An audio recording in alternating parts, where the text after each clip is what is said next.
A very good evening to all the future जजेस। Quarterly law institute में आपका स्वागत है। आई होप आप लोग अच्छे से होंगे और स्वस्थ होंगे। आज जो हम आपका टॉपिक डिस्कस करेंगे वो हम डिस्कस करेंगे अहसन और हसन फॉर्म ऑफ तलाक, जिसको तलाकुल सुन्नत भी कहा जाता है। तो आइए फोकस करते हैं कि ये अहसन और हसन फॉर्म ऑफ तलाक क्या होता है। This presentation provides an overview of the two main types of talaq under the Muslim law, that is ahsan and Hasan तलाक। तो यहाँ पर हम जो है तलाकुल सुन्नत के रिगार्डिंग दो तलाक की बात करेंगे, that is Hasan and Ahsan form of तलाक। उसके रिगार्डिंग जो हम डिस्कस करेंगे वो हम डिस्कस करेंगे उनके डेफिनेशंस, कंडीशंस और प्रोसीजर कि क्या क्या प्रोसीजर है इन दोनों तलाक के रिगार्डिंग।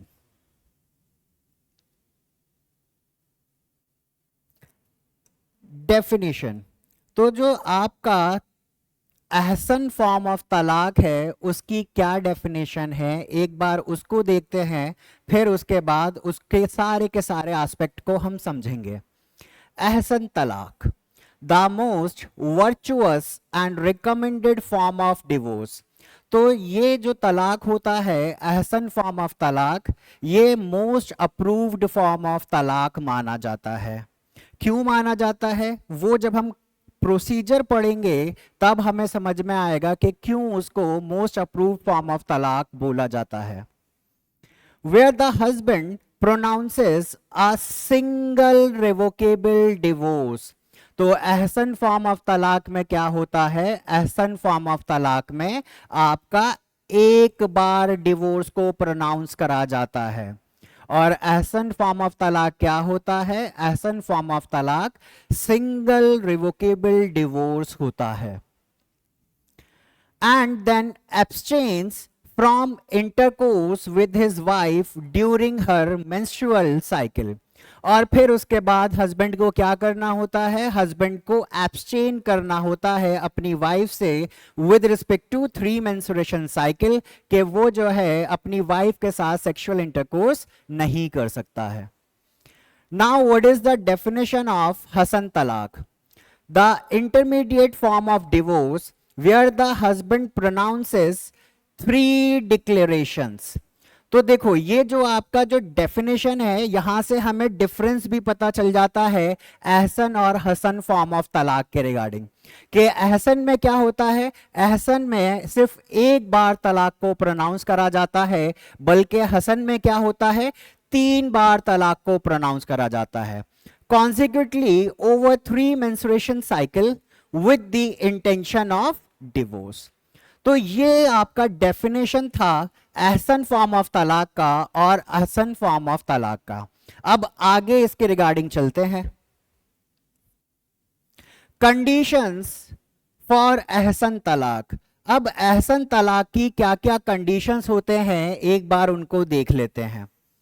नंबर 1, क्या होना चाहिए, हस्बैंड का क्लियर इंटेंशन होना चाहिए डिवोर्स देने के लिए। ऑब्वियसली ये पॉइंट तो हो गई होगा।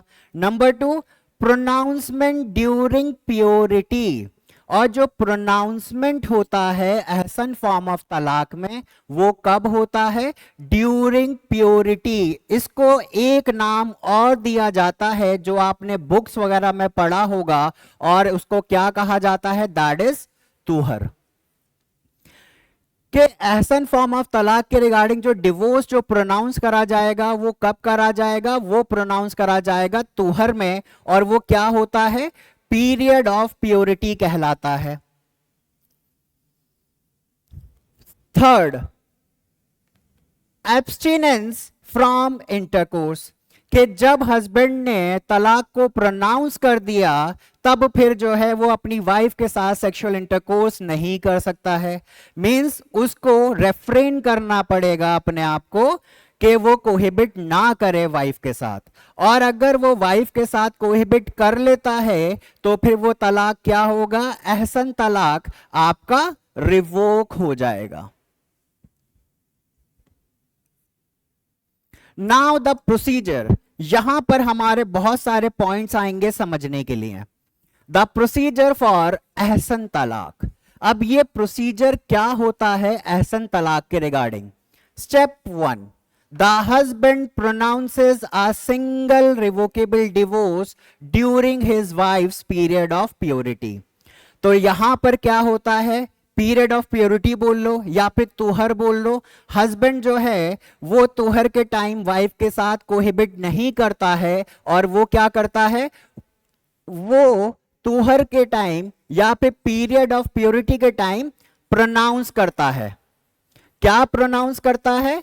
तलाक प्रोनाउंस करता है कि I want to give you divorce या I am giving you divorce.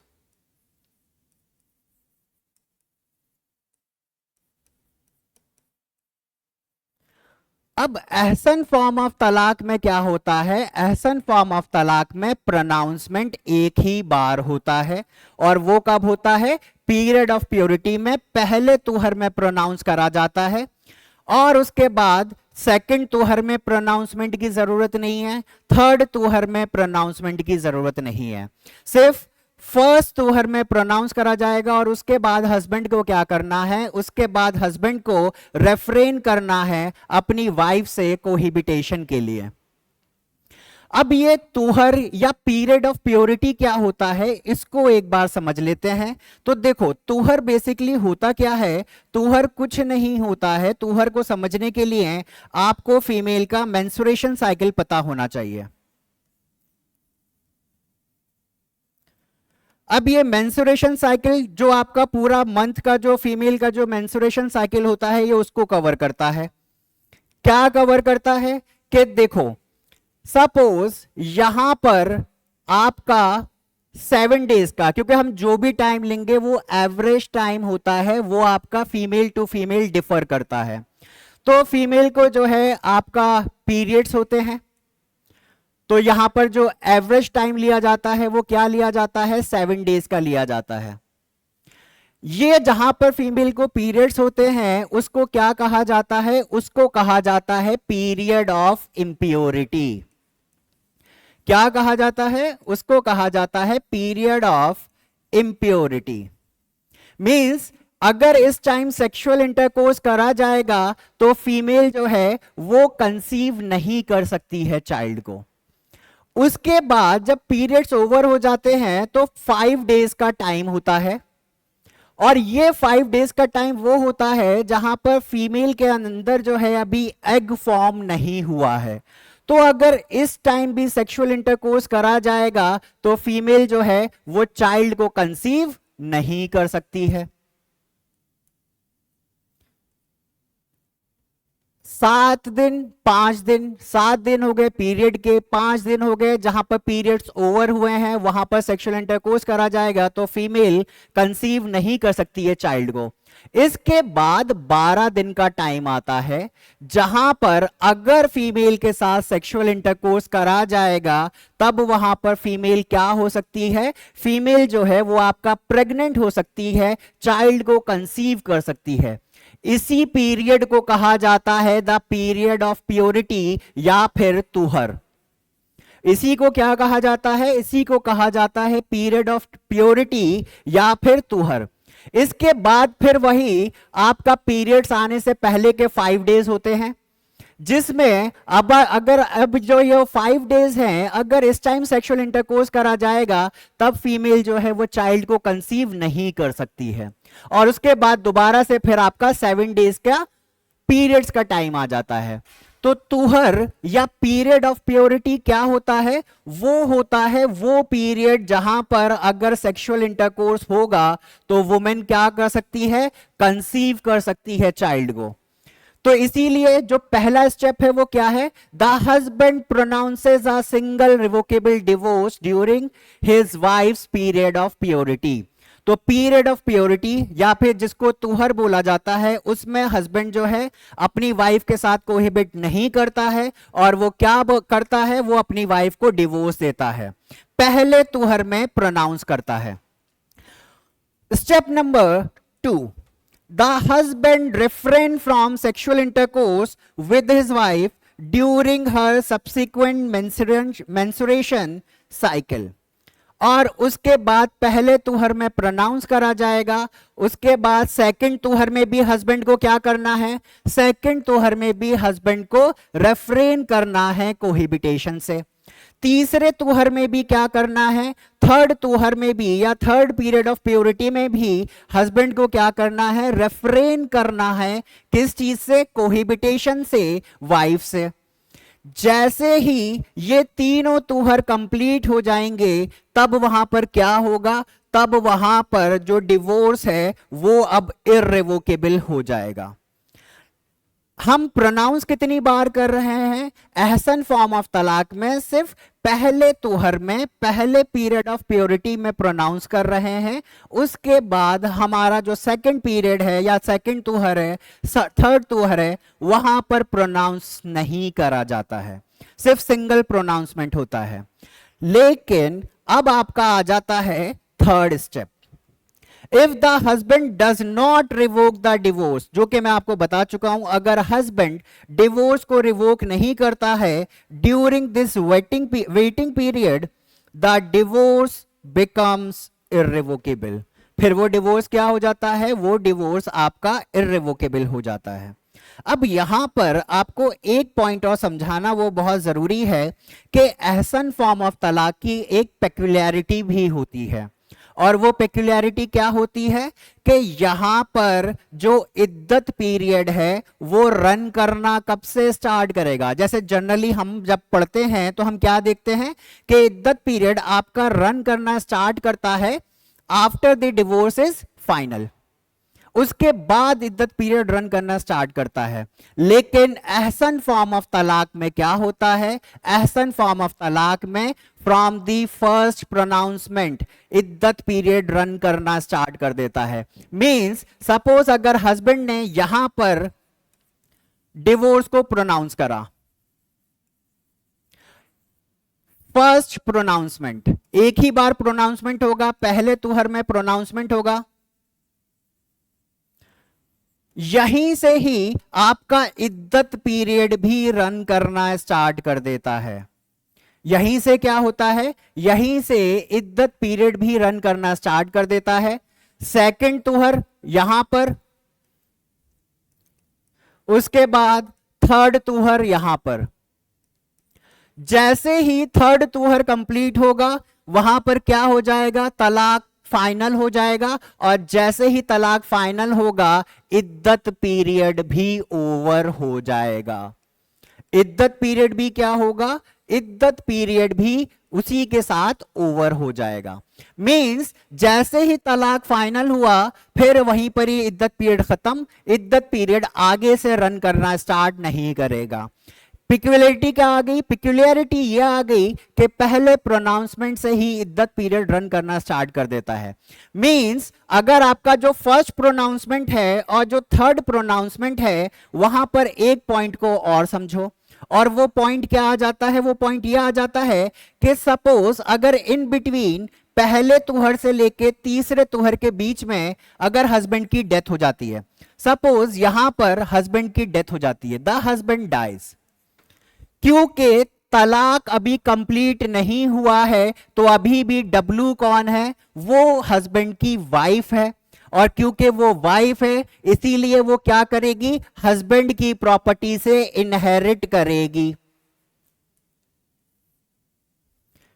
ये दो पिक्युलैरिटी होती हैं, यही यहां पर बेनिफिट होता है। अब उसके बाद चलते हैं आपका next, the condition for Hasan तलाक। हसन तलाक के रिगार्डिंग क्या कंडीशन है, तो देखो एक डिफरेंस तो हमें पता चल गया कि जब भी अहसन फॉर्म ऑफ तलाक होगा वहां पर सिंगल प्रोनाउंसमेंट होगा। लेकिन हसन फॉर्म ऑफ तलाक में क्या होता है, हसन फॉर्म ऑफ तलाक में 3 बार प्रोनाउंसमेंट होता है। तो वहां पर पहले कंडीशंस क्या आ गई, कंडीशंस आ गई, क्लियर इंटेंशन होना चाहिए हस्बैंड का कि हस्बैंड जो है वो डिवोर्स देना चाहता है। नंबर 2, प्रोनाउंसमेंट कितनी बार होता है, 3 बार प्रोनाउंस होता है। अगर एक बार भी हस्बैंड प्रोनाउंस करना भूल जाता है तो फिर वो तलाक रिवोक हो जाता है। मींस फर्स्ट तुहर को हस्बैंड प्रोनाउंस करेगा, सेकंड तुहर को हस्बैंड प्रोनाउंस करेगा, थर्ड तुहर को हस्बैंड प्रोनाउंस करेगा तलाक। अगर एक भी बार हस्बैंड मिस कर जाता है तो फिर वो तलाक क्या हो जाएगा, वो तलाक रिवोक हो जाएगा। तो रिवोक कैसे हो सकता है, एक तरीका तो ये हो गया, दूसरा तरीका क्या हो गया, हस्बैंड जो है वो पब्लिक डिक्लेरेशन दे देता है, पब्लिक डिक्लेरेशन से भी आपका रिवोक हो जाएगा कि जो है वो तलाक जो है वो वापस ले रहा है। या फिर हस्बैंड जो है ये तीनों तोहर में अगर कोहिबिट कर लेता है तब भी डिवोर्स क्या होगा, तब भी डिवोर्स जो है वो रिवोक हो जाएगा। और तीसरा जो कंडीशन है वो क्या है, वो है आपका waiting period. The husband must observe a waiting period of 3 menstruation cycle before the divorce is finalised. तो हस्बैंड को जो है ये 3 तुहर तक क्या नहीं करना है, हस्बैंड को वाइफ के साथ कोहिबिटेशन नहीं करना है। अगर हस्बैंड वाइफ के साथ कोहिबिटेशन कर लेगा तो वैसे ही तलाक क्या होगा, वो रिवोक हो जाएगा। अब आते हैं आपका प्रोसीजर फॉर हसन तलाक के प्रोसीजर क्या है, जो कि मैं आपको बता भी चुका हूं। तो यहां पर मैं आपको सिर्फ पॉइंटर्स रीड आउट कर देता हूं। सबसे पहले क्या होगा, पहला प्रोनाउंसमेंट होगा, first pronouncement. The husband pronounces the first divorce declaration during he wife's period of purity, के तुहर में प्रोनाउंस करा जाएगा, पहला प्रोनाउंसमेंट आ गया। Second pronouncement, the husband pronounces the second divorce declaration during the next period of purity, वही second तुहर में भी हस्बैंड को क्या करना है, सेकंड तुहर में भी हस्बैंड को प्रोनाउंस करना है। Third pronouncement, the husband pronounces the third and final divorce declaration during the following period of purity, और फिर हस्बैंड को जो है तीसरे तुहर में भी या तीसरे पीरियड ऑफ प्योरिटी में भी क्या करना है, डिवोर्स को प्रोनाउंस करना है। राइट तो अब आपको एक पॉइंट और बता देता हूं, तो कि यहां पर जो इद्दत पीरियड जो रन करना स्टार्ट करेगा हसन में, वो कब से रन करना स्टार्ट करेगा। सपोज फर्स्ट तुहर में प्रोनाउंस करा गया,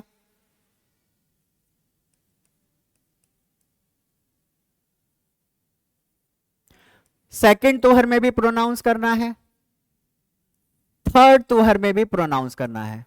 जैसे ही थर्ड पीरियड में आपका प्रोनाउंस करा जाएगा तो तलाक क्या हो जाएगा, तलाक फाइनल हो जाएगा। और जब तलाक फाइनल होगा उसके बाद आपका इद्दत पीरियड रन करना स्टार्ट करेगा। तो हसन में कब करेगा, जब तलाक फाइनल हो जाएगा उसके बाद इद्दत पीरियड रन करना स्टार्ट करता है।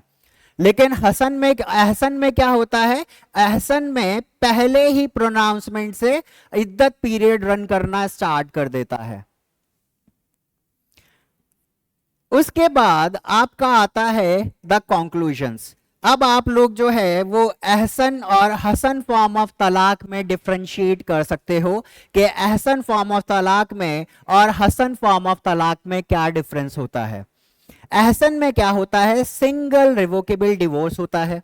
अब आई होप आप लोगों को कोई डाउट नहीं होगा। Husband must abstain from intercourse, divorce becomes irrevocable if not revoked. तो एहसन में क्या होता है, सिंगल एक बार प्रोनाउंस करा जाता है। हसन में क्या होता है, 3 बार प्रोनाउंस करा जाता है।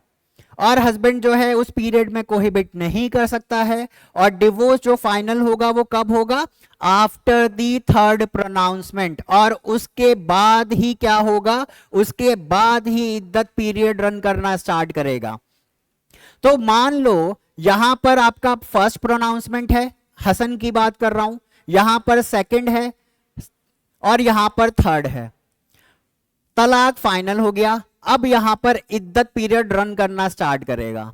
अब अगर यहां पर अगर हस्बैंड की डेथ होती है तो क्या वाइफ जो है वो हस्बैंड की प्रॉपर्टी से इनहेरिट करेगी? द आंसर इज नो, नहीं करेगी। क्यों नहीं करेगी? क्योंकि तलाक फाइनल हो गया है, अब वो उसकी वाइफ नहीं है, उसकी विडो नहीं है, वो डिवोर्सी है। लेकिन वहां पर अहसन फॉर्म ऑफ तलाक में क्या था, अहसन फॉर्म ऑफ तलाक में क्योंकि जो इद्दत पीरियड है पहले प्रोनाउंसमेंट से रन करना स्टार्ट करता है, इसीलिए अगर ड्यूरिंग दैट पीरियड अगर हस्बैंड की डेथ हो रही है तो वाइफ जो है वो प्रॉपर्टी को इनहेरिट करती है। क्यों करती है? क्योंकि वो अब तब भी जो है लॉफुली वेडिड वाइफ होती है, डिवोर्स फाइनल नहीं होता है। तो ये सारा कॉन्सेप्ट था आपका अहसन फॉर्म ऑफ तलाक और हसन फॉर्म ऑफ तलाक के रिगार्डिंग, जो कि आपका दो कैटेगरी आते हैं किसमें, तलाकुल सुन्नत में। आई होप आप लोगों को ये पॉइंट अब समझ में आया होगा और इसी तरह से हम आपके लिए आगे वीडियो बनाकर लाते रहेंगे। अगर आपको किसी तरह का कोई भी डाउट है या फिर कोई भी क्वेरी है तो आप क्वार्टरली लॉ इंस्टीट्यूट से कांटेक्ट कर सकते हैं। Thank you.